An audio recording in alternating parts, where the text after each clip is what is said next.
Uma boa tarde a todos. A última vez que eu preguei, que por acaso também foi a primeira vez, eu achei que eu nem ia pregar mais. Porque eu fiquei tão nervosa, assim, né? Durante a semana e tudo. Mas aí o tempo passou e a gente esquece, né, das emoções que a gente sente. E essa semana eu pude reviver, assim, todo o nervosismo de novo. E em contagem regressiva, né? Segunda, terça. Mas que Deus possa falar aos nossos corações hoje. E o título do sermão de hoje é Como Orar. Bom, a gente que está na igreja há muito tempo, alguns já são batizados há muitos anos, ou nasceram na igreja, podem olhar para esse título e pensar assim: ah, mas eu sei orar, né? Eu já oro há muitos anos. Mas hoje nós vamos aqui estudar um pouquinho um outro aspecto da oração, que talvez já há algum tempo a gente não pense sobre isso, ou quem sabe nunca nem pensou.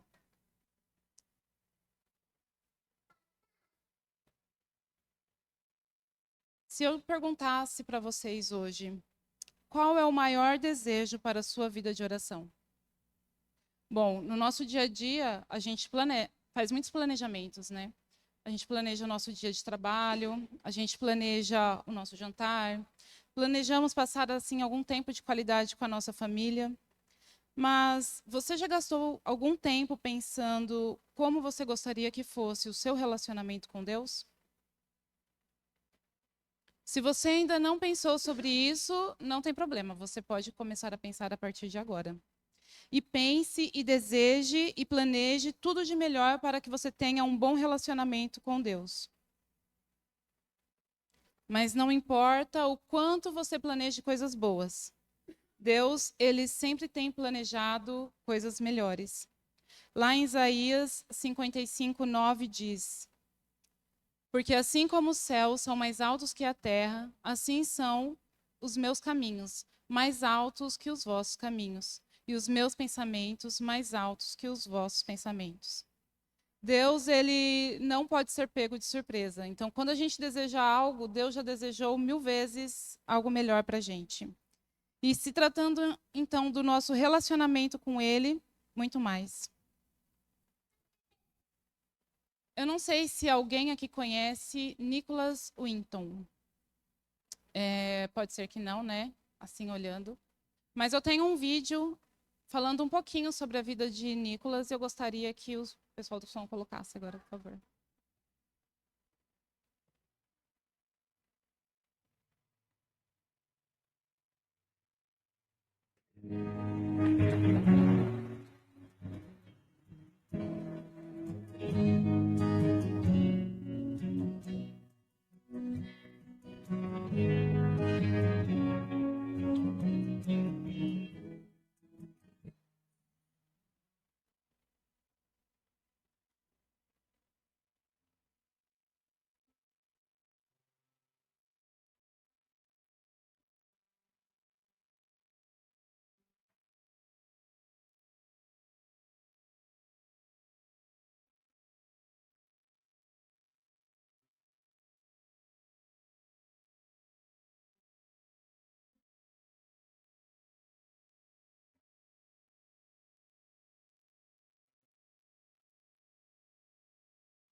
Bom, a história do Sr. Nicolas, ela é realmente muito emocionante.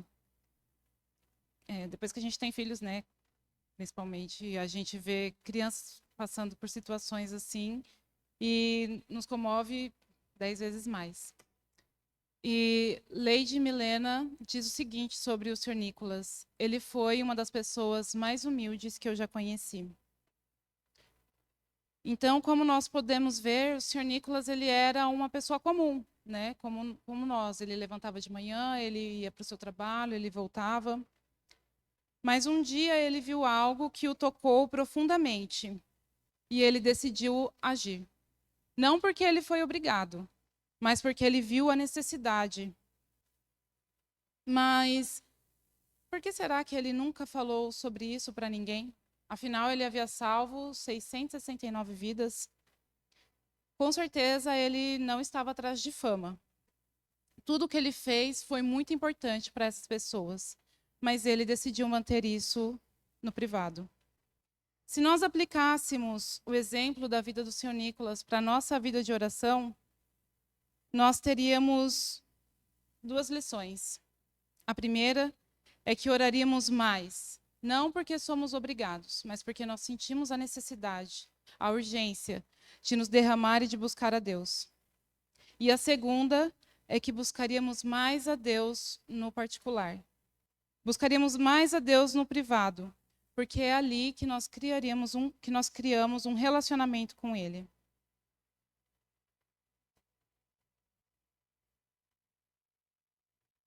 Em Mateus 6 diz o seguinte: mas tu, quando orares, entra no teu aposento e fecha a tua porta. Ora teu pai que está em secreto, e o teu pai que vem em secreto te recompensará publicamente. Esse verso ele é muito conhecido e esses dias eu ouvi um exemplo, né, sobre ele. Se hoje chegasse uma pessoa aqui que nós não conhecíamos, né, e está sempre chegando gente nova aqui na igreja, mas será que nós teríamos coragem de chamar essa pessoa que nós não conhecemos para ir para a nossa casa, dormir na nossa casa? Bom, eu aposto que não, né? É difícil. A gente primeiro tentaria ali criar algum laço de amizade, quem sabe um almoço, quem sabe um passeio no parque. E depois que nós tivéssemos assim uma amizade já construída, quem sabe nós convidaríamos para ir para a nossa casa. Mas mesmo assim, nós não convidaríamos essa pessoa direto para ir ao nosso quarto, porque ali no nosso quarto é um local íntimo, né? É um local ali onde nós somos exatamente o que nós somos. Nós ali não usamos maquiagem, nós não usamos roupa bonita, nós também ali não estamos de cabelo feito. Ali nós estamos totalmente vulneráveis e sem nenhum disfarce. E nossas imperfeições estão todas à mostra. Bom, isso não quer dizer que nós só podemos buscar a Deus com intimidade no nosso quarto. Mas você consegue entender o paralelo disso?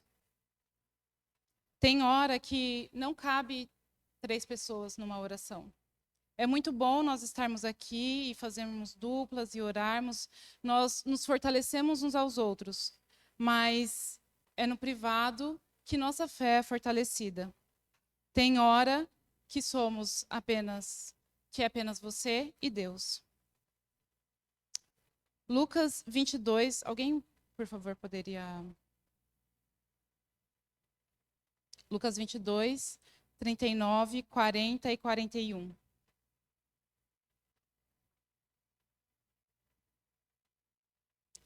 Se hoje eu te fizesse uma pergunta, como você descreveria a sua vida de oração com Deus? Você não precisa responder em voz alta, mas pense sobre isso. Lucas 22, 39, 40 e 41. Sim, por favor.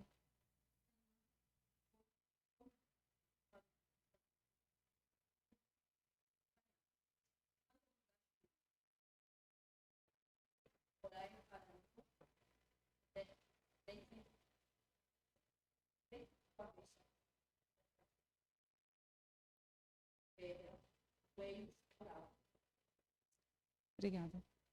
Bom, Jesus, ele estava sempre rodeado de multidões. E enquanto ele estava ali no meio da multidão, ele fazia milagres, ele curava pessoas, ele expulsava demônios. Mas era sozinho, separado, que ele se derramava e orava a Deus. Jesus era o Filho de Deus, literalmente, né? E mesmo assim ele buscava ali constantemente a presença de Deus. Imagina nós. Nós devemos entender e ver a importância de buscar a Deus e de derramar as nossas vidas em seus pés. Não de forma a mostrar a outras pessoas. Porque, como o verso anterior disse, quem faz isso já teve ali o seu reconhecimento terrestre, já teve a sua recompensa. Mas nós devemos buscar a Deus, a presença de Jesus, como forma de transformação na nossa vida. Na história de Jacó, quando ele estava indo se encontrar com seu irmão Esaú, ele teve ali momentos de muita angústia e de muito medo. E quando ele estava ali, ele decidiu separar todos os que estavam com ele em grupos e pediu para que sua esposa, seus servos e filhos fossem, e ele ficou ali sozinho, no meio daquela angústia. Mas ali, naquele sofrimento, ele teve um encontro com Deus. Ele, no primeiro momento, ele não imaginou quem era enquanto ele lutava, mas quando ele recebeu ali aquele toque na coxa dele, ele percebeu do que se tratava e não deixou o Senhor ir antes que o Senhor o abençoasse. Buscar a Deus com intimidade nos traz mudança.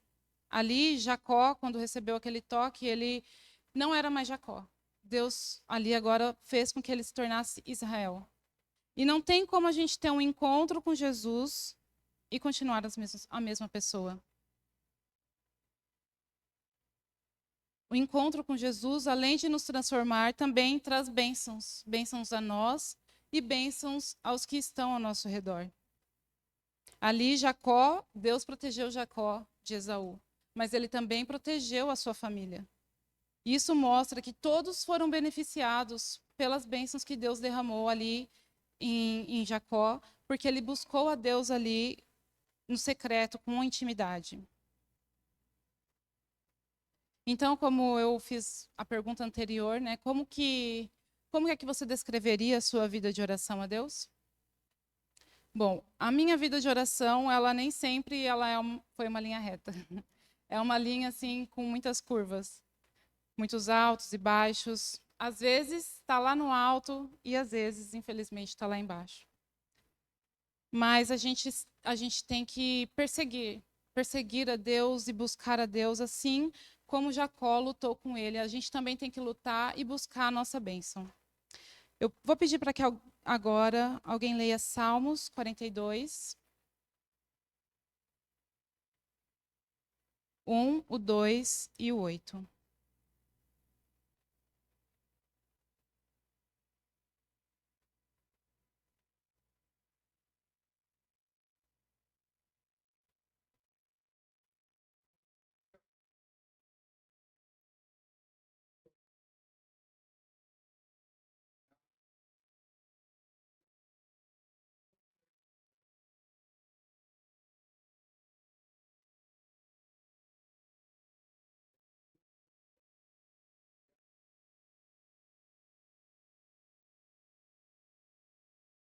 Obrigada.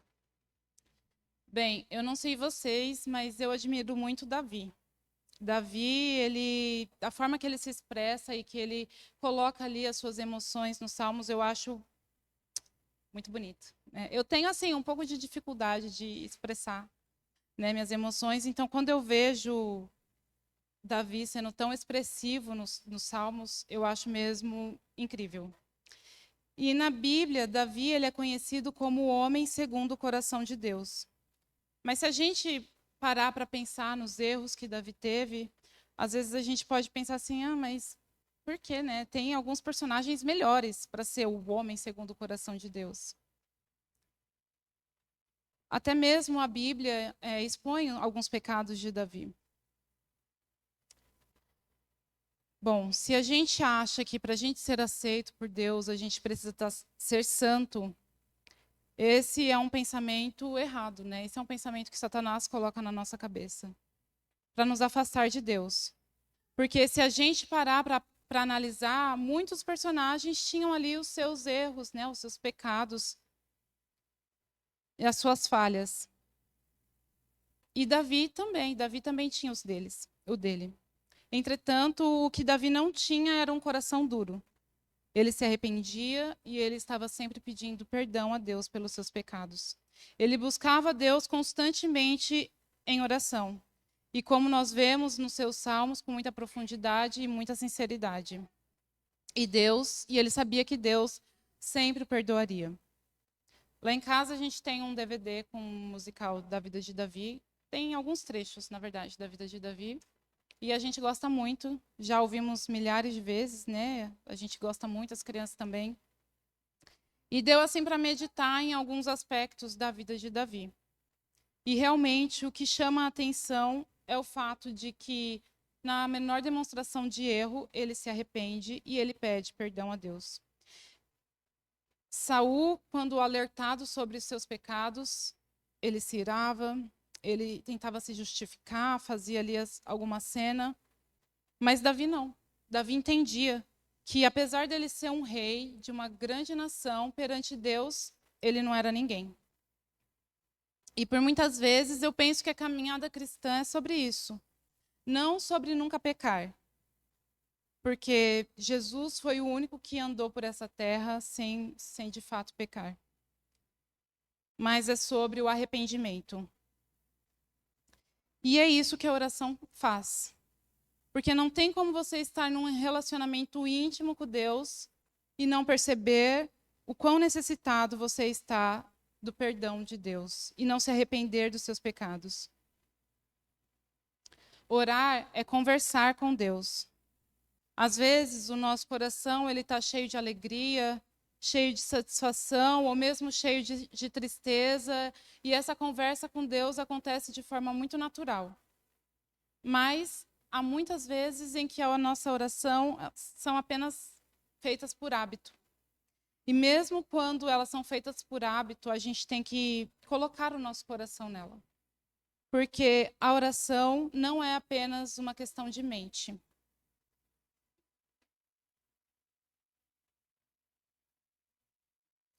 Então, quando você orar a Deus, permita que Deus te veja. Na verdade, Deus ele já sabe quem você é. Ele já te conhece do jeitinho que você é, sem nenhuma máscara. Então, não precisa se esconder dele. E o pecado só te afasta de Deus se ele não for confessado.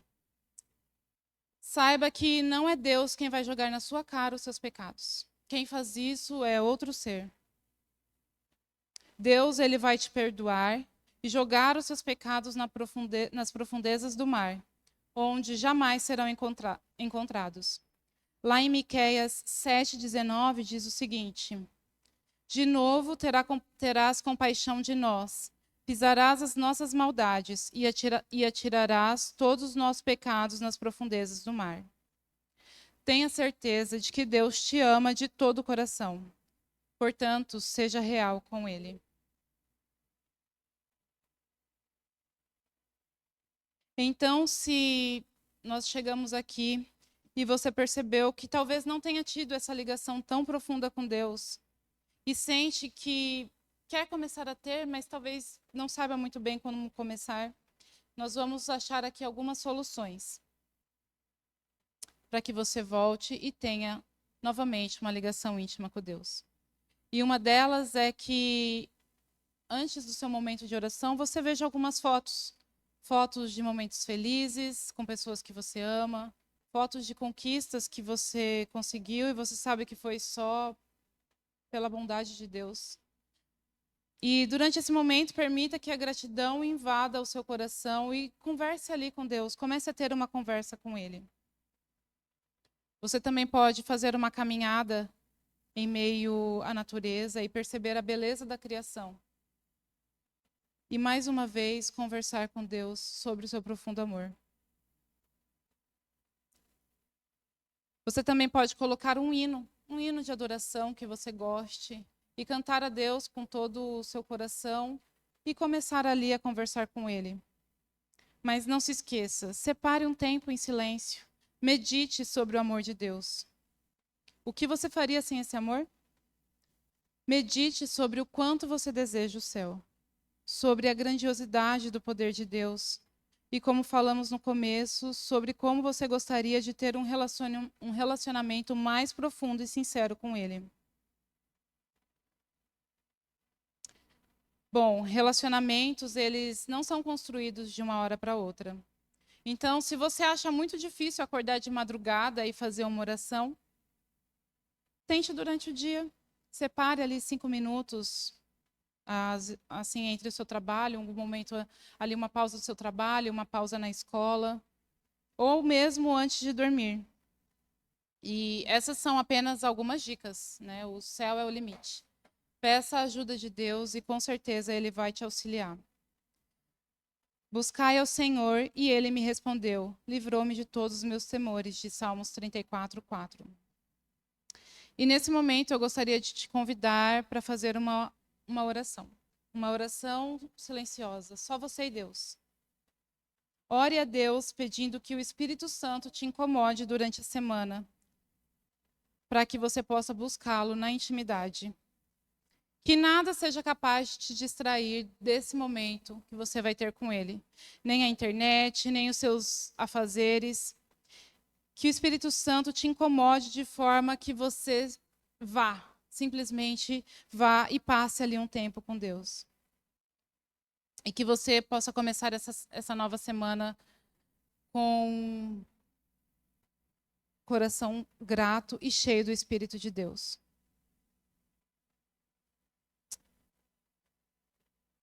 E que você possa perceber as mudanças que Deus vai fazer na sua vida. Não porque tudo vai começar a dar certo, mas porque você sabe que Deus estará contigo. Então eu vou pedir para que os irmãos se ajoelhem e façam ali uma oração. Vou dar um minutinho para que cada um faça a sua oração.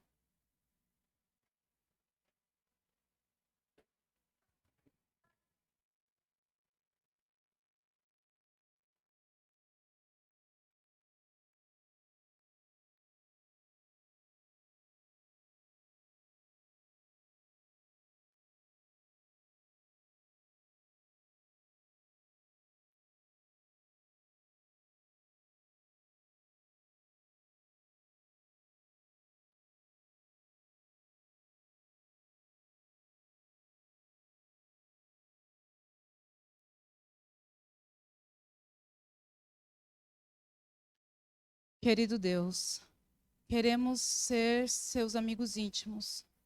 Queremos estar te buscando e te adorando constantemente. Não porque somos obrigados, mas porque nós percebemos que nós precisamos de ti. Que o Senhor esteja conosco e que essa semana de oração seja um lembrete para que nós possamos orar mais e buscar mais a sua presença na nossa vida. Que quando acabar a semana de oração, que não acabe o nosso desejo de estar contigo. Que nós possamos te buscar constantemente, que o Espírito Santo possa estar nos tocando, para que nós não nos esqueçamos que o melhor lugar do mundo é de joelhos, Senhor, te buscando e te louvando. Te pedimos isso em seu nome. Nos ajude, em nome de Jesus. Amém.